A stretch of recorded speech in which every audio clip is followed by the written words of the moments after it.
निजमूर्तिचिन्तकानाम् अधिकश्वेतमनोहर प्रकाशे हृदिदर्शितरम्यदिव्यरूपं भगवन्तं तमहं हरिं नमामि। मुखं करोति वाचालं भङ्गुं लङ्घयते गिरिं यत्कृपातमहं वन्दे परमानन्दमाधवम्। वर्णिवेश रमणीयदर्शनं मन्दहासरुचिराननाम्बुजम् पूजितं सुरनरोत्तमेर्मुदा धर्मनन्दनमहं विचिन्तये।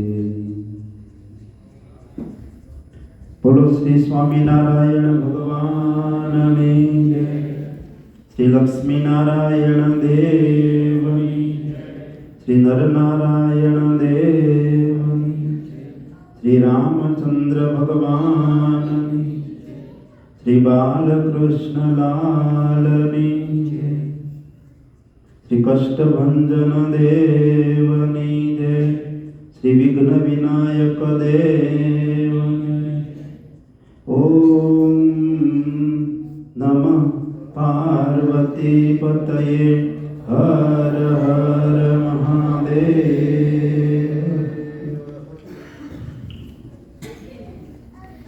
इष्टदेव भगवान श्री हरिना सानिध्यમાં થોડો પડઘાવો શું થયું? પડઘા પડે.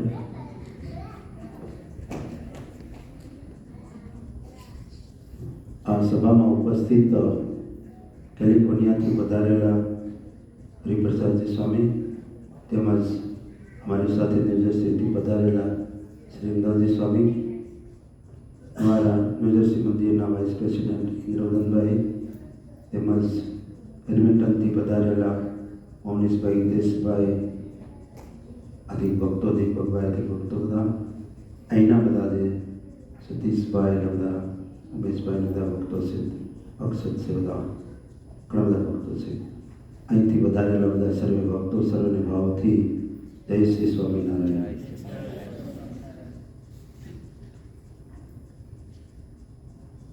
ભારત ભૂમિ એ ભાગ્યશાળી ભૂમિ છે, કારણ કે ભગવાન શ્રી કૃષ્ણે બતાવ્યો કે અર્જુન, આ જે ભૂમિ ઉપર મારા અસંખ્ય અવતારો થાય છે. જ્યારે જ્યારે ધર્મની ગ્લાનિ થાય અને અધર્મની વૃદ્ધિ થાય ત્યારે ભક્તજનોનું, સાધુજનોનું રક્ષણ કરવા માટે અને દુર્જનોનું હનન કરવા માટે હું યુગયુગી અવતાર ધારણ કરું છું.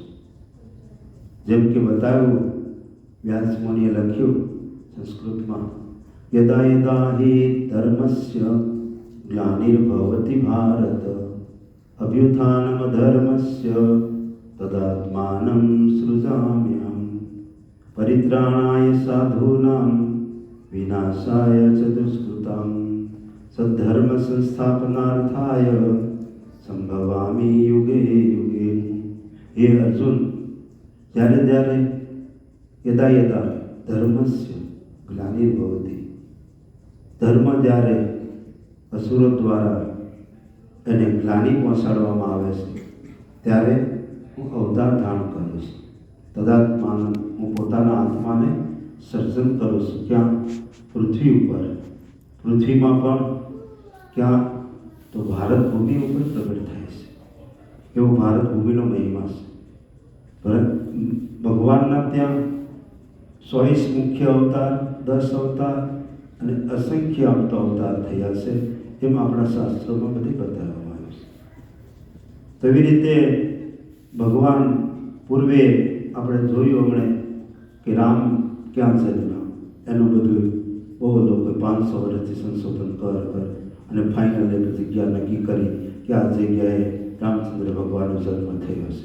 ઘણા લોકો હજી નહોતા માનતા, હજી પણ નહીં માનતા હોય, પણ એક મેજોરિટી લોકોએ નક્કી કરી લીધું અને દુનિયામાં જ્યાં જ્યાં છે ત્યાં બધાએ માન્યું કે અહીંયા રામચંદ્ર ભગવાન જન્મ્યા છે અને એમની જન્મભૂમિના યાદીમાં એક ભવ્ય મંદિર થવું જોઈએ. એ મંદિર આ સમયમાં થયું. આ સમય લોકો 500 વર્ષથી લડતા આવતા હતા, એમને બધાને જીવન ગયું. આપણે ભાગ્યશાળી છીએ, આપણા સમયમાં એ મંદિર એને આપણે જોઈ શક્યા. ભારત જાઓ તો અવશ્ય ત્યાં એક વખત દર્શન કરી આવો. બીજું બધું કરો કે ન કરો પણ એ યાત્રા જરૂર કરજો સમય લઈને. એવી જ રીતે હવે વાત ચાલી રહી છે કે ભગવાન એ વખતે શા માટે જન્મ્યા? તો અસુરો જે રાવણ, મારીચ્ય, કુંભકર્ણ આદિ ઘણા બધા અસુરો, એ બધા અસુરોનો સંહાર કરવા માટે અને ધર્મની સ્થાપના કરવા માટે એમણે મર્યાદા પુરુષોત્તમ રૂપે ધર્મની સ્થાપના કરી. એવી જ રીતે કૌરવ, કંસ આદિ જે અસુરો, શિશુપાલ આદિ અસુરો જ્યારે વૃદ્ધિ પામી ગયા ત્યારે ભગવાને મથુરામાં જન્મ ધારણ કર્યો. એ જગ્યા પણ અત્યારે વિવાદિત છે, તમે જાણો છો બધા, અને એનું પણ સંશોધન ચાલી રહ્યું છે. ટૂંક સમયમાં ભગવાન એ કાર્ય પણ પૂરું કરશે એવું દેખાય છે. ત્યાં પણ ભગવાનનો જન્મ થયો. ગોકુળમાં બધી લીલાઓ કરી અને ગોકુળમાં જે અસુરો કંસે મોકલ્યા બધાનો, પૂતના સહિત બધાનો, તૃણાવર્ત અને ઘણા બધા બાબતમાં બધાનો નાશ કર્યો, ધર્મની સ્થાપના કરી. છેલ્લે કુરુક્ષેત્રમાંથી બાકી રહેતા બધાનો નાશ કરી અને ગીતાનો ઉપદેશ આપીને ધર્મ, ગીતા તમે જુઓ આખા વર્લ્ડમાં એના ભાષાંતરો થયા છે અને લોકો એને વાંચે છે, સમજે છે. ધાર્મિક ગ્રંથ તરીકે આપણા ધર્મનો મુખ્ય ગ્રંથ છે. રામચંદ્ર ભગવાનની લીલાનો ગ્રંથ વાલ્મીકી રામાયણ બહુ મોટું કાવ્ય સંસ્કૃતમાં, અને એના આધારે ઘણી બધી રામાયણો થઈ પછી, અને તુલસીદાસજી હિન્દીમાં સરસ રીતે ભોજપુરીમાં એને કાવ્યાત્મક રીતે ચોપાઈઓ અને છંદને સોલઠાઓને ગોઠવીને એક તુલસી માનસ તરીકે રામાયણનો ગ્રંથ એમણે પ્રકાશિત કર્યો. એ પણ વર્લ્ડમાં જ્યાં જ્યાં ભારતીયો વસે છે ત્યાં વાંચતા હોય છે, સમજતા હોય છે.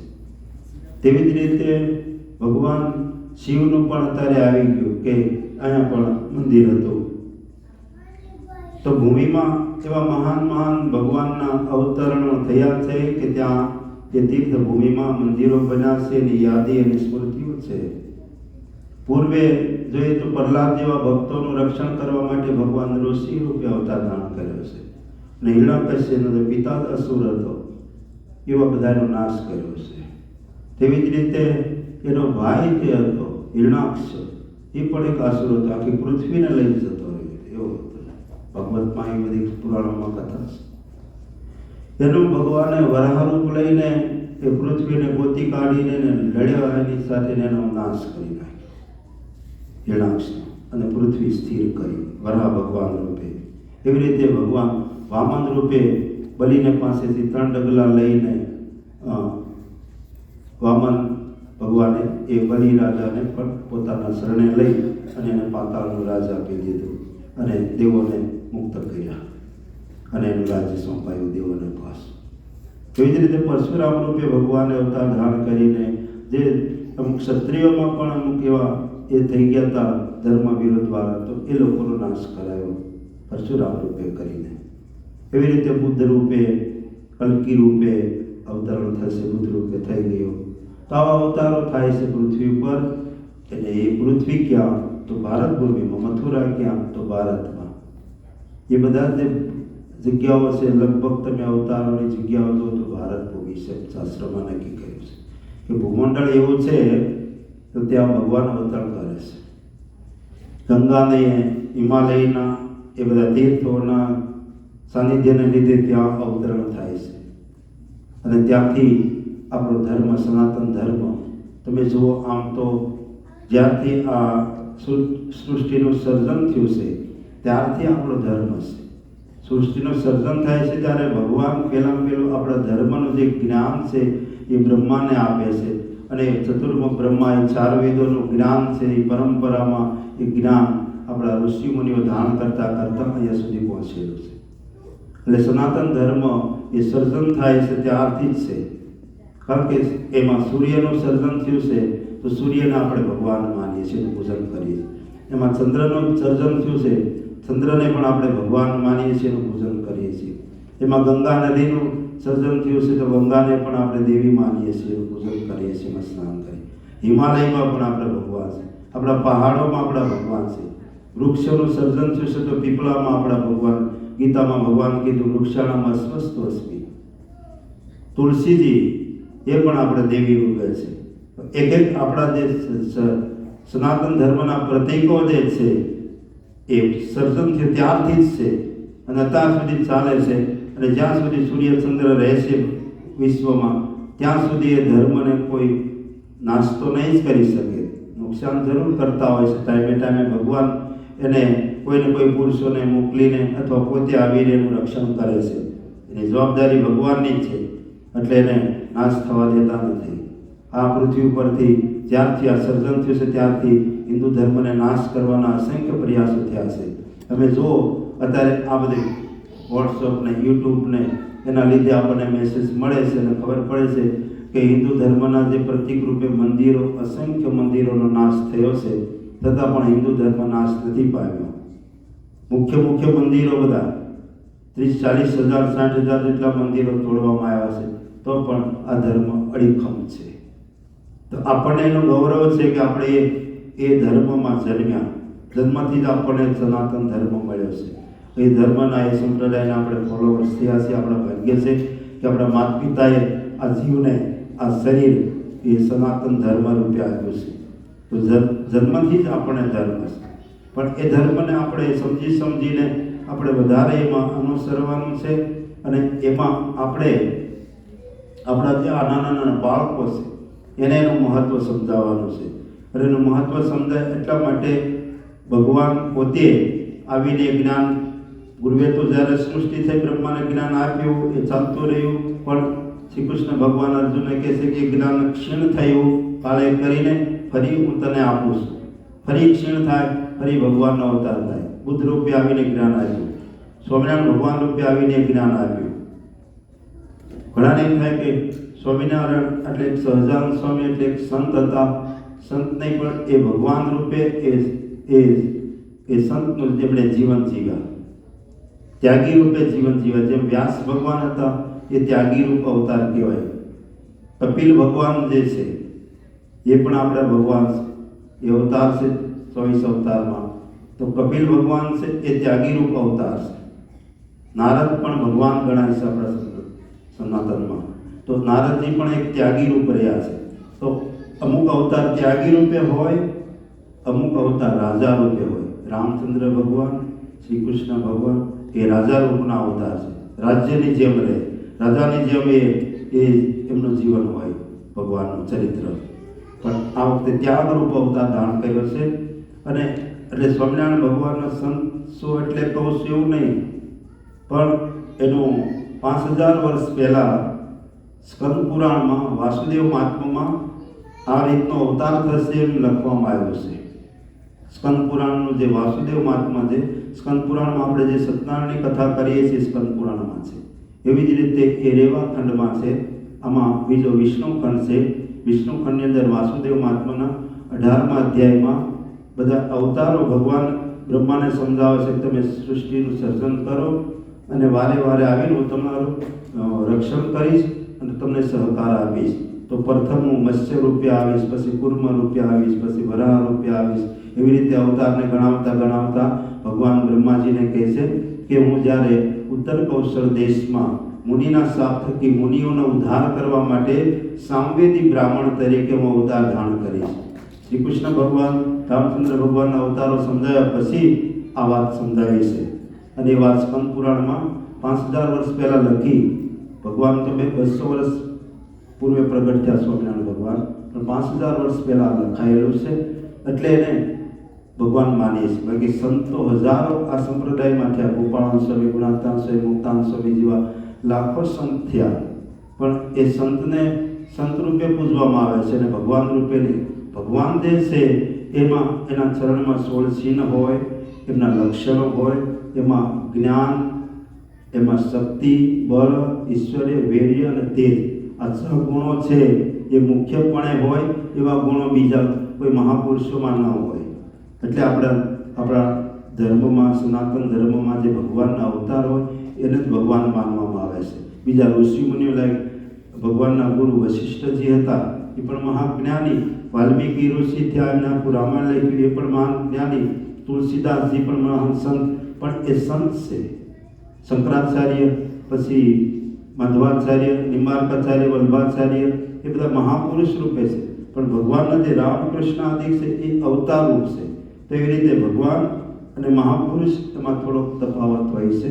તો ભગવાન જે છે એ એમના જેવા તો કોઈ બીજા થઈ શકતા નથી. ભગવાનને ભજીને ભગવાન એને સામર્થ્ય ઘણી આપે છે, પણ ભગવાન તો પોતે ઘણાને શું કે રામચંદ્ર ભગવાન સારું કરીને એક ભગવાન થઈ ગયા. કૃષ્ણ ભગવાન બી સારા મોટા કર્મ કરીને એક ભગવાન થઈ ગયા. કર્મ કરીને ભગવાન ન થાય. એ સનાતનની રીત છે કે ગમે એટલા કર્મ કરે તો ભક્ત જ રહે. ભક્ત એ ભગવાન ન બની શકે.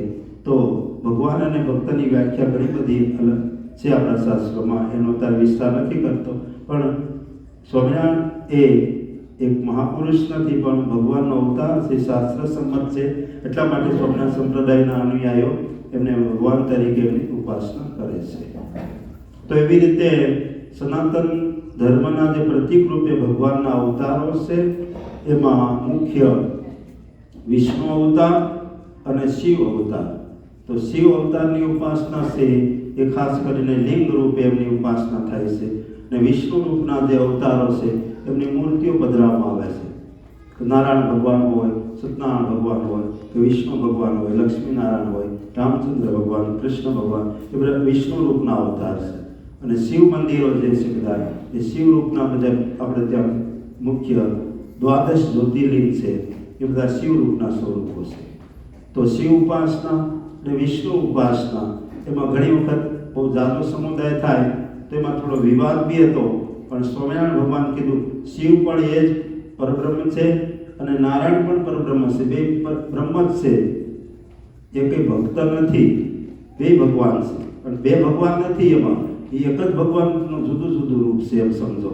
એટલા માટે શિક્ષાપત્રીમાં સ્વામિનારાયણ ભગવાને કીધું એકાત્મમેવ વિજ્ઞેય નારાયણ મહેશયો ઉભયોર બ્રહ્મ રૂપેણ વેદેશુ પ્રતિપાદના.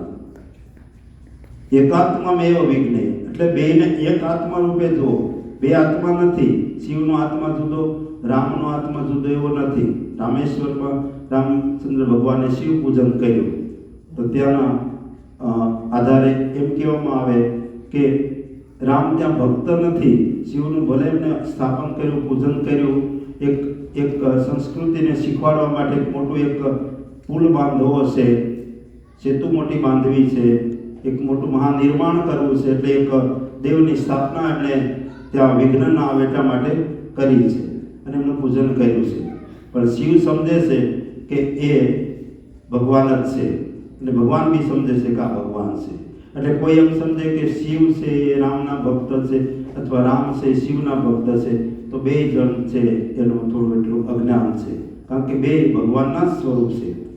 તો આપણા સનાતન ધર્મમાં ભગવાનના અસંખ્ય સ્વરૂપો છે, જુદી જુદી મૂર્તિ. રામ જુદા ભગવાન, કૃષ્ણ જુદા ભગવાન, વરાહ જુદા ભગવાન, વામન જુદા ભગવાન, એવા 24 ભગવાન નથી. ભગવાન એક જ છે, જુદા જુદા રૂપે. અર્જુનને કીધું કે જ્યારે અધર્મને જ્ઞાની થાય ત્યારે હું અવતરણ કરું છું. જુદા જુદા રૂપે જેવું કાર્ય હોય, જે કાર્યની જરૂર હોય. કારણ કે કુર્મ રૂપ લીધું. કુર્મ એટલે ક્રોકોડાઇલ કે શું કહેવાય, કાસબો. તો કાસબો રૂપે લીધું ભગવાન. શા માટે? કે દેવો અને દૈત્યો સમુદ્ર મંથન કરતા હતા, મંદરાચલ પર્વત નીચે જઈ રહ્યો હતો. તો એનાથી રક્ષણ દેવોથી પકડી શકાય એમ નહોતું, દૈત્યો પણ એને પકડી શકે એમ નહોતા. તો ભગવાન કુર્મ રૂપે એની નીચે આવી અને એને પર્વતને સ્થિર કર્યો અને પછી સમુદ્ર મંથન થયું. તેમાં આપણે ભાગવત આદિ પુરાણોમાં કથા છે. તો કુર્મ કાસબા રૂપે પણ ભગવાન અવતાર થયો. એટલે પૃથ્વી પાતાળમાં જે હિરણાક્ષ લઈ ગયો, આજુબાજુ ગંદકી કરી એટલે ભગવાન એવું ભૂંડ વરાહ જેને વરાહ અવતાર કહેવાય, તો સુવરનું રૂપ લીધું છે. તો ભગવાન કઈ સુવર નથી કે કાસબા નથી. મત્સ્ય અવતાર કેવો? માછલી જેવો છે. તો ભગવાન કઈ માછલી નથી. નૃસિંહ અવતાર કેવો છે? સિંહ જેવો. સિંહનું છે અને ધડ છે મનુષ્ય જેવું છે. તો નૃસિંહ અવતાર. વામન અવતાર ઠીંગણો. તો ભગવાન ઠીંગણા બી નથી, સિંહ જેવા પણ નથી, મત્સ્ય જેવા પણ, માછલી જેવા પણ નથી, કાસબા જેવા પણ નથી. એ તો એમનું શરીર છે, એનું રૂપ છે. અંદર જે ભગવાન તત્વ છે એ તો દિવ્ય છે અને એ સદાય સાકાર છે. એવું રામાનુજ વેદાંત પ્રમાણે સ્થાપિત કરવામાં આવ્યું છે કે ભગવાનનું દિવ્ય જે સ્વરૂપ છે એ અખંડ સાકાર રૂપે છે. તો એ જ રૂપ જુદા જુદા રૂપે આવે છે. તો ઘણા શું સમજે આ રૂપ થયું તો વિશાળ જે આપણે બ્રહ્મ સમજીએ છીએ, અને આ તો થોડુંક પેલું મોટું. તો એક મોટું ને એક નાનું એવું નથી. નાનું આપણા માટે થાય છે, આપણા મનુષ્યના માટે એ નાનું રૂપ ધારણ કરે છે. પણ નાના રૂપમાં બી શક્તિ તો એટલી જ છે. પહેલાં તમે જુઓ તો મોટા મોટા ફોન આવતા હતા, સેલફોન જોયા હતા શરૂઆતમાં, બહુ મોટા આવતા, હવે નાના થઈ ગયા છે. તો શક્તિ એમાં તો ઘણી છે. પેલા મોટા કોમ્પ્યુટર બનાવ્યા હતા, હવે એકદમ નાના, એમાં બધું આવી જાય છે. જીબી કેટલી બધી. કાલે પેલું કેલગેરીમાં મંદિરની જગ્યા જોવા ગયા હતા, પેલા હાર્ડ ડિસ્ક બધા, આમાં આટલી જીબી, આમાં આટલી જીબી, આમાં ટીબી ને ટીલિયન. તો એ નાની જગ્યામાં મોટી શક્તિ સમાઈ જાય છે, કેટલી બધી સ્ટોરેજ થાય છે. કહેવાનો ભાવ તો એ તો ભૌતિક છે. એમ ભગવાનનું મનુષ્ય રૂપે હોય. ઘણા અત્યારે રામ મંદિર છે તો એમાં બી લોકોને ખબર ન પડે તો પોતપોતાનું મત રીતે આ રામ જુદાન, પેલા રામ જુદાન, ઉપર એક રામ જુદા. એ રામ છે એ જ આ છે. તો આ મનુષ્ય જેવા સામાન્ય ક્યારેક રાક્ષસથી ભાગે, ક્યારેક રડે પત્ની વિયોગમાં, તો માણસ જેવા છે. માણસ જેવા છે પણ એવા છે નહીં. શક્તિ બધી એમાં છે, પણ માણસને આનંદ અપાવવા માટે, એને સુખી કરવા માટે એવી લીલા કરે છે. નાટક છે લીલા. એટલે એ શક્તિ એમાં ઓછી નથી. કોઈ પણ ભગવાનનું રૂપ હોય, ભગવાનનું રૂપ એ ભગવાન જ છે. એનાથી બીજો કોઈ મોટો ભગવાન કે બીજો ભગવાન એક જ છે. એ લીલા માટે, એ કાર્ય માટે પૃથ્વી ઉપર જુદી રૂપે એ આકૃતિ પોતાની બતાવે છે. પણ એ આકૃતિમાં શક્તિ તો એટલી જ છે. એ શક્તિ એને છુપાવેલી હોય છે. જે કાર્ય કરવાનું હોય, ભગવાન સ્વામિનારાયણ સમજાયું કે સૂર્ય જ્યારે કુંતાજી પાસે આવ્યા, તો સૂર્ય પૃથ્વી પરથી આવે તો આપણે સમરમાં, અહીંયા લોકો કે સમરમાં તો સૂર્ય બહુ દજાડે, અને અત્યારે સૂર્ય આપણને એટલો સૂર્ય હોય તો તાપ તો લાગતો નથી, ઠંડી લાગે છે. તો સૂર્ય જ્યારે સમરમાં નજીક આવે છે તો એટલી બધી ગરમી લાગે છે. થોડોક જ નજીક હોય અને હાવ નજીક આવે તો હજી સૂર્ય સુધી કોઈ વાન થઈ શક્યું નથી લગભગ, કારણ કે બળી જાય, એટલી બધી ગરમી છે. તો સૂર્ય કુંતાજી પાસે આવ્યા તો બધી પૃથ્વી બળી જવી જોઈએ. તો ભગવાન સ્વામિનારાયણ કહે છે કે સૂર્ય તો એવા જ હતા, પણ એનું તેજ છે એને સમાવીને મનુષ્ય રૂપે આવેલા છે. અને જેમને વરદાન આપ્યું એના રૂપે કર્ણ જે છે, પાંડવોનો ભાઈ છે મોટો, અને એ કર્ણનો જન્મ થયેલો છે, આપણું મહાભારત કહે છે. ભાગવતમાં બી સત્રજીત પાસે સૂર્ય આવતા હતા, સ્વામિનારાયણ ભગવાન સમજાય તો એ મનુષ્ય જેવા થઈને આવતા હતા, એને હારે રમતા હતા. તો ભગવાન જ્યારે કૃષ્ણ ભગવાન એક બાળ લીલાઓ કરે છે, ગાયો ચારે છે, ગોવાળિયાઓ સાથે રમે છે, ગોવાળિયાનું ટૂંપી ખાઈ લે છે. તો એ ભગવાન ગોવાળ નથી કે નાનું બાળક નથી, બાળક રૂપ ધારણ કર્યું છે, પણ શક્તિ તો એટલી જ છે. એટલે ઘણા એવું સમજે છે કે જ્યારે અવતાર ધારણ કરે છે એ નાનું છે, અને પેલું પરબ્રહ્મ છે મોટું છે, આ નાનું બ્રહ્મ છે. એવું નથી, બે બ્રહ્મ નથી, એક જ પરબ્રહ્મ છે. અને એ અસંખ્ય રૂપો ધારણ કરે છતાં પણ એની શક્તિ એટલી ને એટલી જ છે. એમાં ક્યારેય શક્તિ ઓછી સમજવી નહીં, શક્તિ ઓછી દેખાડી હોય. કોઈ એમ કે તમારે રામ ભગવાન મોટા, કોઈ કે કૃષ્ણ ભગવાન નાના, કોઈ કે કૃષ્ણ ભગવાન મોટા, રામ ભગવાન નાના. આ આપણી સમજણ છે, આપણું અજ્ઞાન છે. એક ભગવાન મોટા, બીજા ભગવાન, બે ભગવાન છે જ નહીં. ભગવાન એક જ છે, સમજી રાખો. એકમ બ્રહ્મ સત વિપ્રા વિવિધે વદંતી. શું? એકમ સત વિપ્રા, જેને જ્ઞાન થયું છે એ જુદી રીતે એનું વર્ણન કર્યું છે શાસ્ત્રોમાં. એનું વર્ણન છે એમ સમજો, પણ એ ભગવાન બે નથી. એમને દૃષ્ટાંતથી સમજાવે છે કે તાશનું એક ઘર હોય, એમાં એક લેમ્પ હોય અને તાશ ચારે બાજુ, એક બાજુ ગ્રીન હોય, એક બાજુ બ્લુ હોય, એક બાજુ રેડ હોય, એક બાજુ પિંક ગ્લાસ હોય. તો પિંક બાજુ ઊભા છે એમ કે અંદર તો પિંક લાઇટ છે, બ્લુ બાજુ ઊભો છે કે અંદર તો બ્લુ લાઇટ છે, કોઈ રેડ બાજુ હોય તો કે અંદર તો રેડ લાઇટ છે. તો બધા કહે છે એને દેખાય છે એટલે કહે છે, પણ ખરેખર જે લાઇટ મૂકતા તો એમ કે અંદર તો યલો લાઇટ જ છે કે રેગ્યુલર લાઇટ છે. તો એવી રીતે જે જોવે છે એ જોનારાને જે ભગવાનનો અનુભવ થયો એ પ્રમાણે લખે છે, પણ ભગવાન કોઈના અનુભવમાં આવે એવા નથી. અનંત છે, અપાર છે, તેની શક્તિને હજી સુધી કોઈ માપી શક્યું નથી. આવડા છે એમ કહી શકાય નહીં. તો આવડા થઈને આવે છે. માણસ જેવડા હાઈટવાળા ભગવાન હતા, શ્રી કૃષ્ણ ભગવાન કે રામચંદ્ર ભગવાન આપણા જેવડા હતા, પણ આપણા જેવડા બન્યા છે એટલે વિશાળ શક્તિ બ્રહ્માંડોની શક્તિમાં નથી એવું એવડી જ હતી, પણ એને છુપાવી રાખી છે. એમને બધી જ મોટી શક્તિઓને સામાન્ય રૂપે છુપાવી રાખી છે. સંયુક્ત શક્તિઓમાં છે પણ એ બતાવતા નથી. તો એવી રીતે ભગવાનનું સ્વરૂપ સમજવું સનાતનની રીતે એની વાત ઘણી બધી છે, પણ આપણે બધા એ સમજવું જે ભગવાનને જે સ્વરૂપને આપણે પ્રિય લાગે, રામ સ્વરૂપ પ્રિય લાગે, કૃષ્ણ સ્વરૂપ પ્રિય લાગે કે શિવ સ્વરૂપ પ્રિય લાગે, કોઈને શક્તિ રૂપે માતા સ્વરૂપ પ્રિય લાગે, કોઈ બી સ્વરૂપને તમે ભજો તો એમ કહેવાય કે આકાશમ પતિતમ તોયમ સાગરમ પ્રતિગચ્છતિ સર્વદેવમ નમસ્કૃત્યમ કેશવમ પ્રતિગચ્છતિ.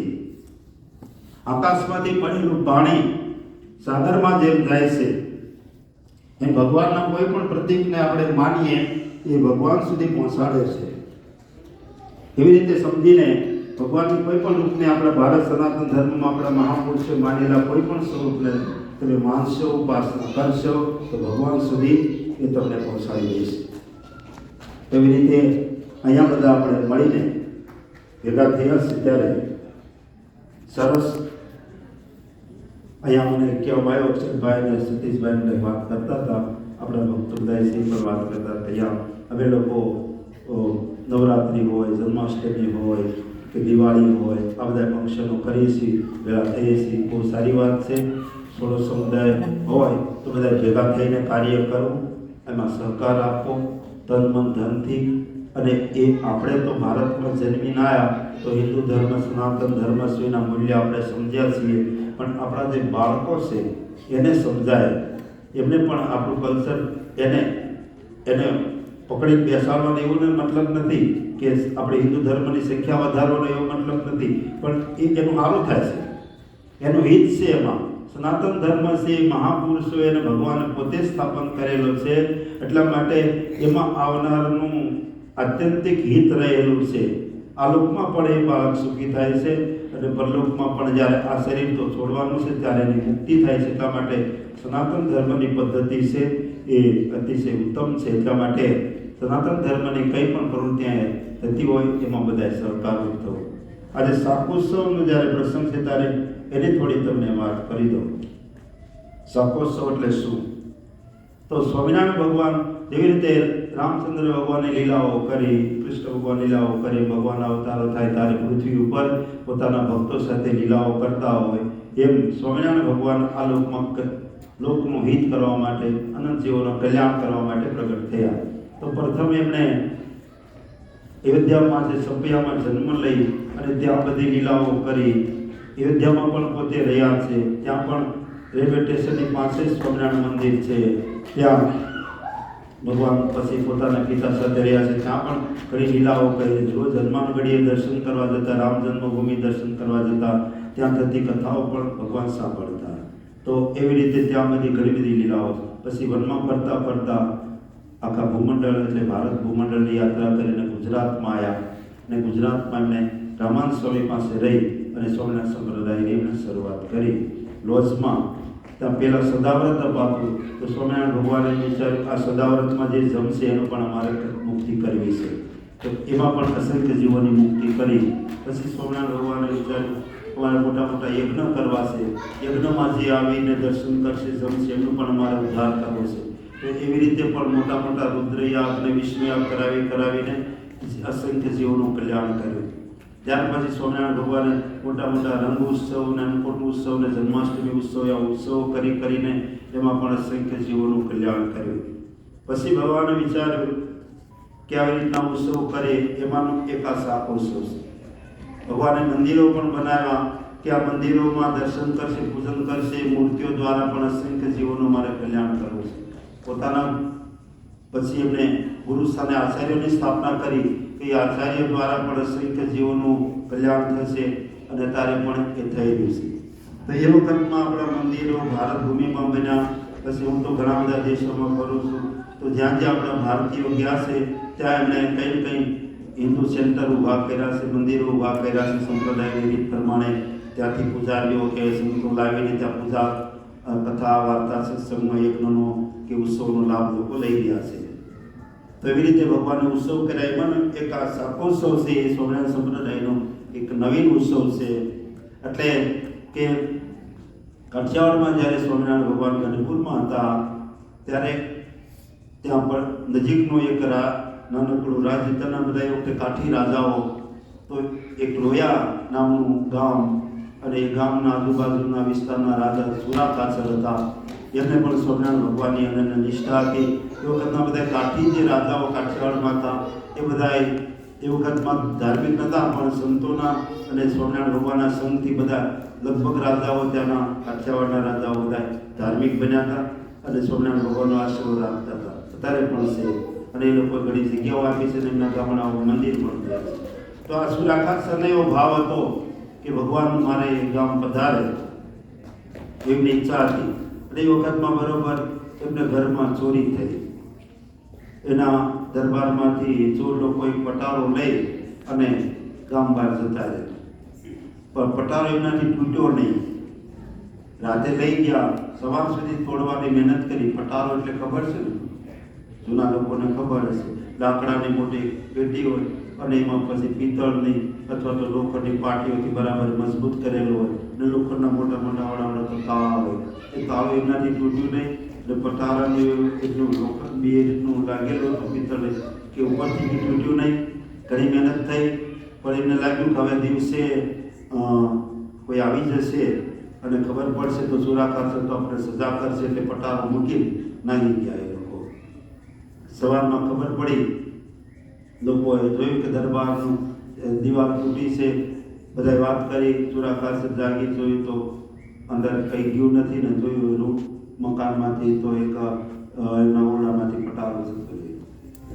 તપાસ કરાવી, સૈનિકોને મોકલ્યા તો પટારો ગામની બહાર નદી જેવો મોકળો છે એમાં પટારો પડ્યો છે અને લાવવામાં આવ્યો. પટારો ખોલ્યો, તેમનું જે સોનું કે એમના રૂપિયા બધું એ વખતમાં જે કંઈ રાખ્યું હતું એમાં બધું બંધ હતું. તેમણે વિચાર કર્યો કે સ્વામિનારાયણ ભગવાનને બોલાવી અને આ ઉત્સવ કરાવો અને આમાંથી અડધા રૂપિયા એમને અર્થે આપણે વાપરીએ. એમની પત્નીને વાત કરી. તેમના પત્ની કહે છે કે ચોર લઈ ગયા હોત તો એ વિચાર જ નહીં કે આમાંથી અડધું લઈ જઈએ, એ તો બધું જ લઈ ગયા હોત, એટલે બધું એમનું જ હોત, આપણું કંઈ હતું જ નહીં. આમાં પાછું આવ્યું છે તો ભગવાનની ઈચ્છાથી બધું પાછું આવ્યું છે તો બધું આપી દો ને અડધું શા માટે? કહેવાનો મતલબ કે ચોર લઈ ગયા તો અડધું ન લઈ જાય, બધું લઈ જાય તો બધું ગયું છે એમ સમજીને ભગવાનને અર્થે અડધું છે બધું વાપરો. તો એવું નક્કી કર્યું કે સારું આ ધન જે બધું છે મોટો ઉત્સવ કરાવીને વાપરીએ. ભગવાનને બોલાવા ગયા. ભગવાને એ વખતે ના પાડી હતી, પણ બહુ પછી કીધું કે હું જો તમને લઈને નહીં જાઉં તો ઘેરથી કહેવામાં આવ્યું છે કે તમે જ્યાં સુધી ભગવાન ના આવે ત્યાં સુધી પાછા આવશો નહીં, ત્યાં ત્યાં રહી જજો, નહીં તો સમય થઈ જાય. એટલે પછી જો મહારાજ તમે નહીં આવો તો મારે તો પછી તમારે ભેગું રહેવું પડશે. તો મહારાજ બહુનો ભાવ જોઈને પછી આ પાડી.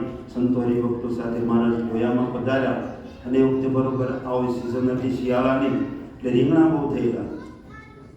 તો સારા સારા રીંગણા બધા એમને ખેતરોમાંથી એમના ખેડૂતો જે એમની બધી રાજ્યની ખેતી હતી એવાથી બધા ખેડૂતો ઘણા બધા રીંગણા લાવ્યા. તો રોજ રોજ મહારાજ પોતે રીંગણાનું શાક કરીને બધાને જમાડ્યા. એમાં પ્રેમાંશ સમય એ વખતની લીલા લખી છે, થોડી તમને ગાયને સંભળાવું.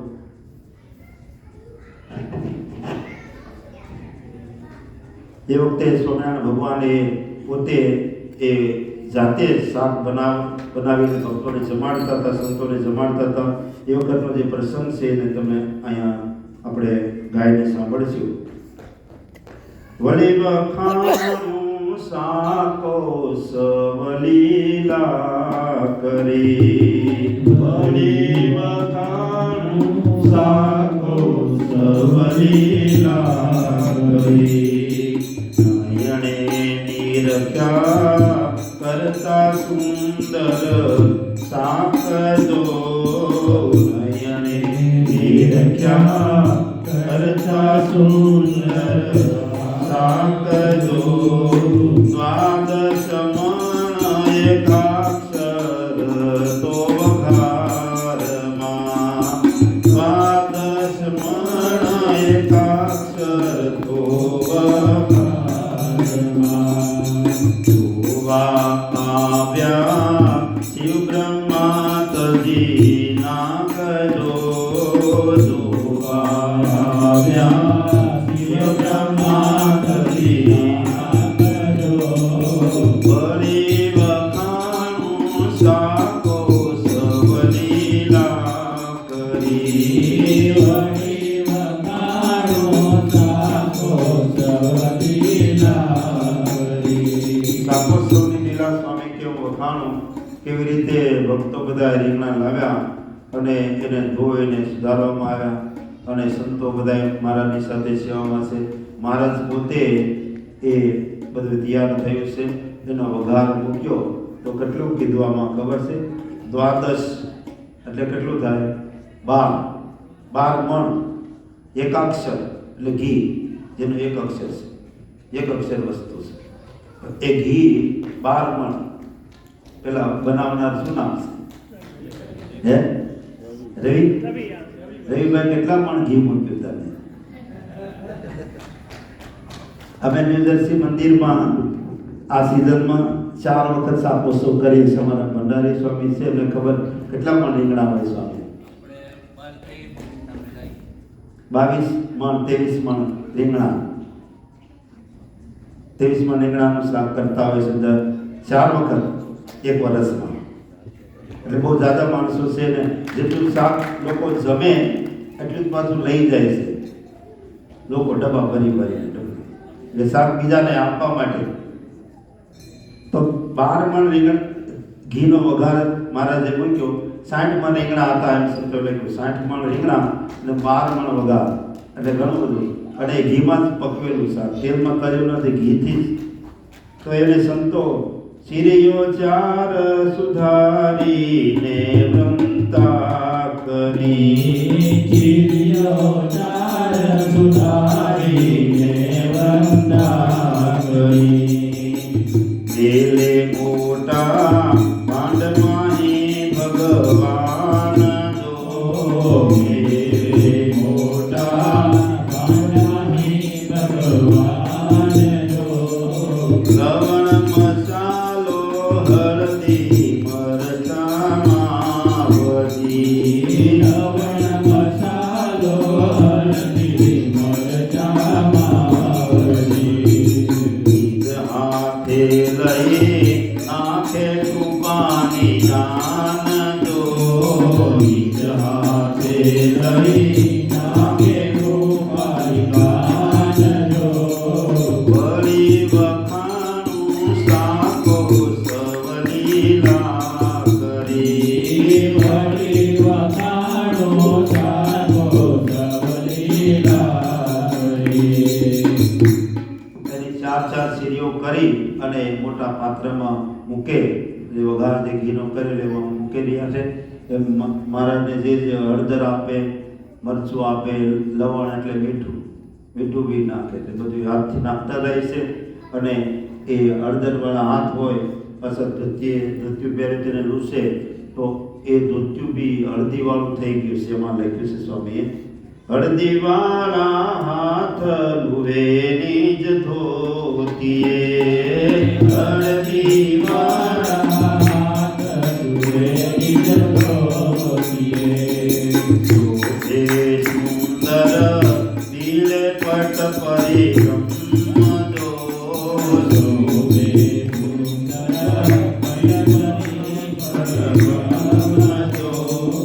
અક્ષર પર પુરુષોત્તમ જીએ નર વપુ થયો,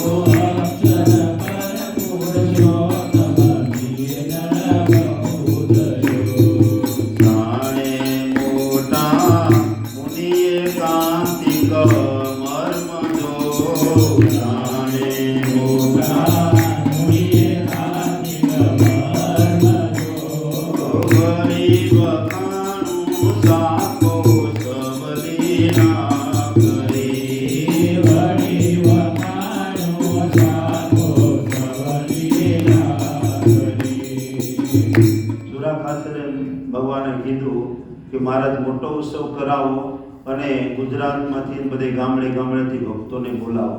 એટલે ઘણા બધા ગામડાઓના સંઘ અને સંતો બધા ત્યાં ગયા.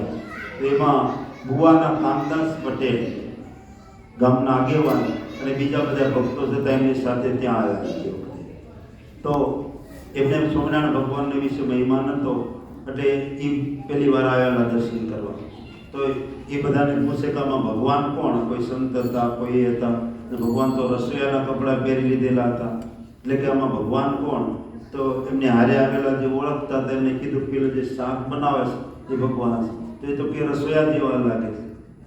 પેલા કપડાં થઈ ગયા છે કંકુવાળા અને પેલા મરચાવાળા હળદીવાળા અને માથે બાંધ્યું છે રસોઈયા તેમને બધું. તો આ કંઈ ભગવાન થોડા હોય? તો એ કે તમે બધા રહ્યો, મારે તો આમાં કંઈ રહેવું નથી. પાછા વળતા હતા તો સ્વામિનારાયણ ભગવાને તો ખબર પડી ગઈ.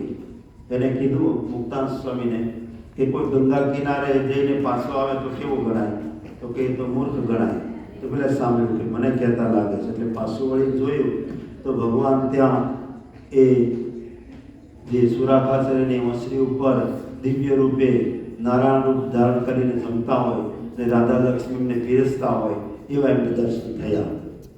એટલે પાછા વળી ગયા અને ભગવાને દંડવત કર્યા, નમસ્કાર કર્યા કે હું જો અહીંયા ન આવ્યો હોત અને તમે મને દિવ્ય ભાવ ન બતાવ્યો તો હું અહીંથી પાછો વળી જાત અને હું તમને ભગવાન માને જ નહીં. પણ અત્યારે મને આ દિવ્ય દર્શન થયા છે એટલે ચોક્કસ તમે ભગવાન છો. અમને તો એમ લાગતું તમે રસોઈયા છો. તો ભગવાને ભક્તોનો ભાવ પૂરો કરવા માટે એવું રસોઈયાનું રૂપ ધારણ કર્યું છે. તો ભગવાન જુદા જુદા રૂપ ધારણ કરે છે, લીલાઓ કરે, પણ એમાં જેને મહેમાન ન હોય તેમાં શંકા કરતા હોય છે. તો એવી રીતે એ અહીંયા સંતો લખે છે અક્ષર પર પુરુષોત્તમ, એટલે અક્ષર સર્વથી પર એવું જે અક્ષર એનાથી પર પુરુષોત્તમ ભગવાન.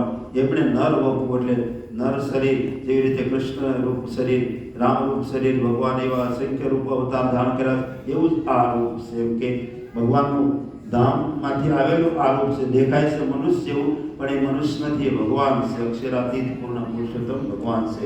એમ મોટા મોટા મુનિઓ તો આ વસ્તુ જાણે છે, પણ લોકોને એમને જણાવ્યું છે એટલે ખબર પડી છે ઘણા બધાને પછી. તો એવી રીતે એ જે શાક બન્યું તે સ્વામી છેલ્લે અહીંયા સમજાવે છે સુવર્ણમું એ શાક ઘણા સ્વાદ ને, સુવર્ણમું એ શાક ઘણા સ્વાદ ને, તમારા દીકા તે બોલાવે શીશ દો, તમારા દીકા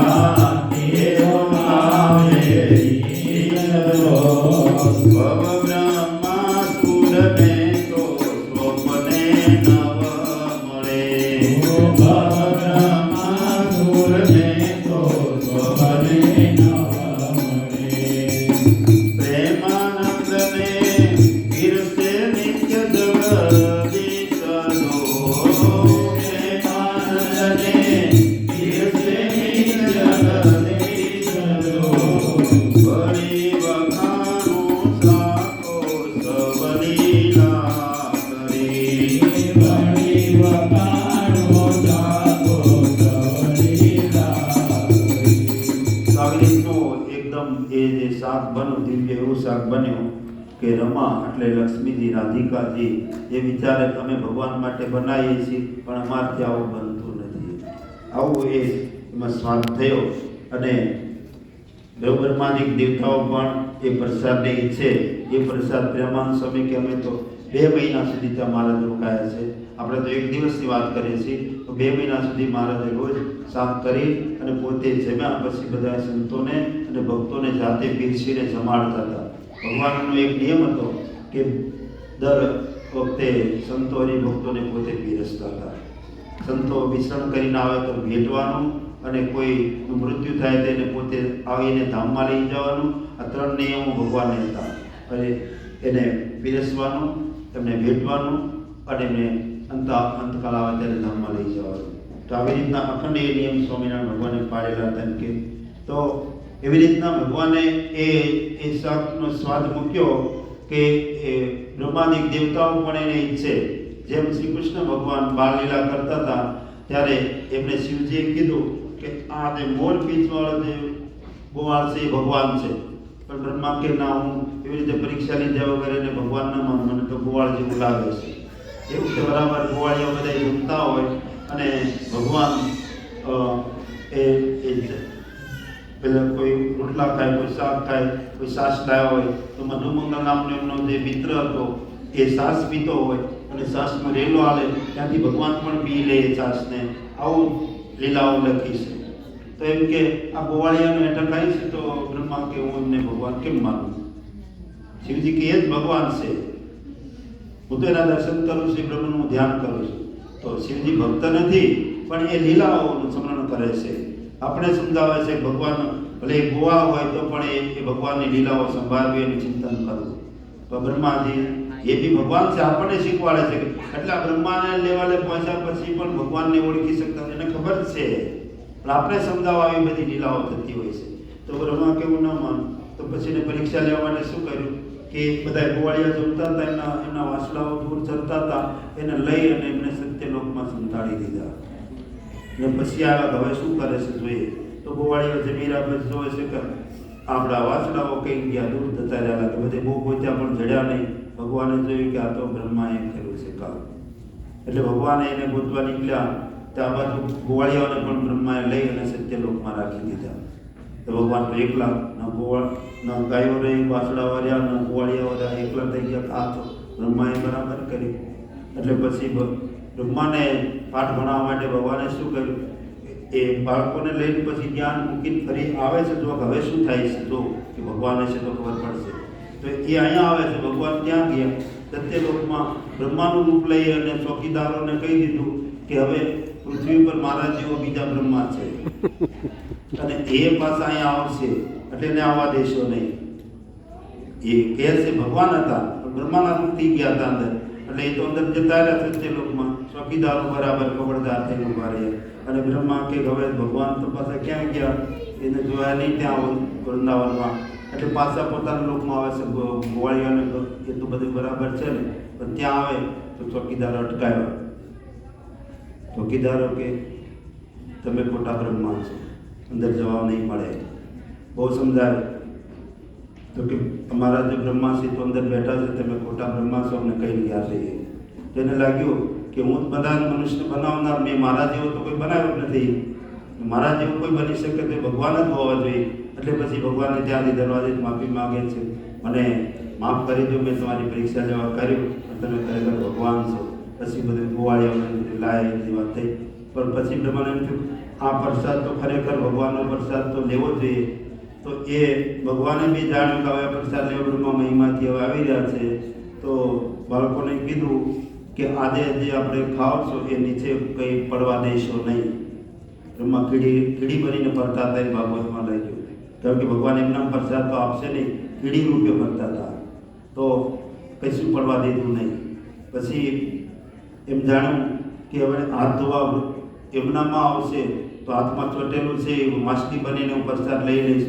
તો ભગવાન કહે છે બાળકોને કે આજે કોઈ હાથ ધોવા જશો નહીં, આજે કપડામાં જ આટલું સીના.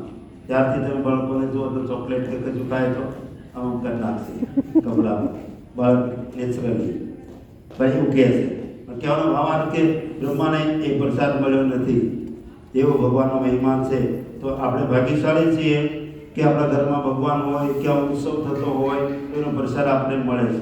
તો બ્રહ્માની એમાં નાનક નથી, એ ભગવાનનું જ રૂપ છે. ભગવાનને સૃષ્ટિ માટે બ્રહ્મા રૂપે થાય છે અને પાલન માટે વિષ્ણુ રૂપ ધારણ કરે છે અને સંહાર માટે શિવ રૂપ. તો બ્રહ્મા, શિવ અને વિષ્ણુ ત્રણ રૂપ એક જ ભગવાન ત્રણ રૂપે થાય છે. શા માટે? સૃષ્ટિ કરવા માટે, પાલન કરવા માટે અને પ્રલય કરવા માટે. એક જ ભગવાન ત્રણ રૂપે બને છે. તો ત્રણ ભગવાન નથી, છે એક જ, પણ જુદા જુદા કાર્યના લીધે જુદા જુદા નામ એમના બને છે, જુદા જુદા રૂપ ધારણ કરે છે. તો એ રીતે ભગવાનની લીલામાં ભૂલા નથી, પણ આપણે શીખવાડે છે કે તમે બહુ મોટા ભક્ત થાવ કે મોટા મહાપુરુષ થઈ જાઓ તો પણ ભૂલ થવાની શક્યતા છે. ભગવાનને સમજવામાં કે ભગવાન જ્યારે મનુષ્ય રૂપે હોય ત્યારે એમને લોકો ભલભલા સમજી શકતા નથી. રામાયણમાં પણ એવી રીતે પાર્વતીની કથા છે. શંકર ભગવાને કીધું પણ પાર્વતી એમની પરીક્ષા લેવા ગયા ત્યારે વનમાં સીતાના વિયોગમાં ભગવાન જતા હતા અને પછી એમને રિયલાઇઝ થયું.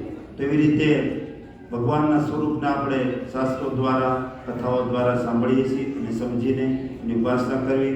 ખાસ કરીને આ બધાએ તમે અહીંયા એકઠા થાઓ છો ત્યારે અહીંયા આપણું કલ્ચરનું કોઈ બી સનાતન સારું મંદિર બને, હિન્દુ સેન્ટર બને કે જેનાથી અહીંયા આવનારા, અહીંયા રહેનારા બધા જે આપણા હિન્દુ ધર્મના અનુયાયી, સનાતન ધર્મના અનુયાયી છે એમને એક બધાએ ગેટ ટુગેધરિંગ થવાનું અથવા તો આપણી સંસ્કૃતિને પૂજવાનું, એનો આદર કરવાનું, એની ઉપાસના કરવાનું અહીંયા યોગ્ય અવસર મળે અને એ માટે બધાએ તમે લોકો પ્રયત્ન કરી રહ્યા છો.